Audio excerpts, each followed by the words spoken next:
Vaksin telah menyelamatkan jutaan nyawa manusia dari berbagai penyakit mematikan. Sebagai contoh, berbagai vaksin telah berhasil menekan penyebaran penyakit seperti cacar, polio, campak, dan hepatitis B secara drastis di dunia.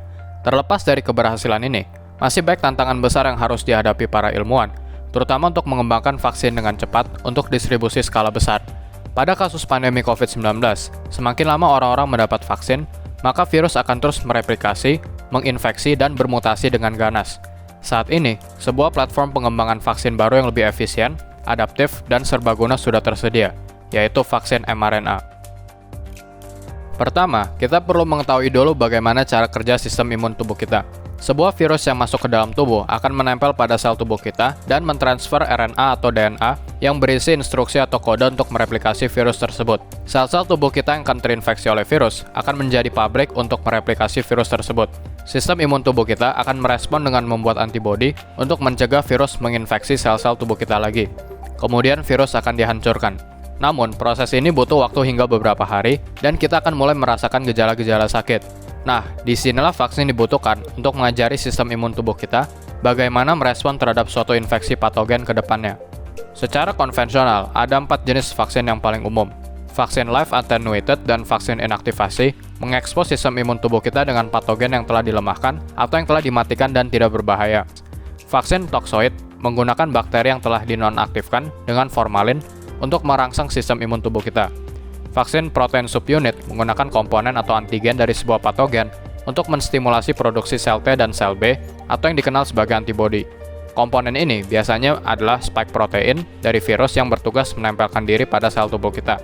Jadi pada saat kita divaksin, tubuh kita secara fisik masih sehat, namun sel-sel tubuh kita tetap menganggap vaksin sebagai patogen asli dan akan merespon untuk membentuk imunitas. Sehingga bila suatu saat kita terpapar virus asli, maka sistem imun tubuh kita sudah siap. Namun keempat jenis vaksin ini membutuhkan pengembangan dan transportasi patogen hidup dalam jumlah yang sangat besar dalam lab, sehingga sangat memakan waktu apalagi dalam kondisi menghadapi sebuah pandemi baru dengan virus yang terus bermutasi.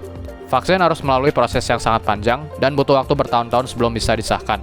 Namun karena keadaan sedang darurat, beberapa vaksin COVID-19 bisa dipercepat dengan mempersingkat jeda waktu antar 3 tahapan uji klinis dan memulai tahapan manufaktur lebih awal. Saat ini, sebuah inovasi canggih bernama messenger ribonucleic acid memungkinkan para ilmuwan untuk mempercepat proses penelitian dan pengembangan. Jadi daripada mengembangkan, mengkultur, dan memodifikasi sampel virus atau spike protein di laboratorium, vaksin mRNA mampu melakukan semua proses itu langsung di dalam tubuh kita. Hampir semua pekerjaan yang mampu dilakukan sel tubuh kita maupun virus dilakukan oleh protein.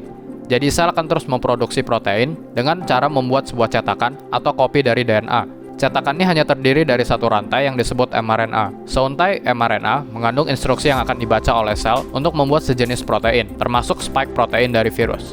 Jadi, para ilmuwan hanya perlu menemukan materi genetik virus berupa DNA, lalu membuat kopi mRNA yang memang khusus untuk membuat spike protein virus corona. mRNA inilah yang akan dijadikan vaksin. Ribosom dalam sel tubuh kita akan membaca instruksi di dalam mRNA tersebut, lalu membuat spike protein virus corona, yang akan dideteksi oleh sistem imun tubuh kita sebagai ancaman.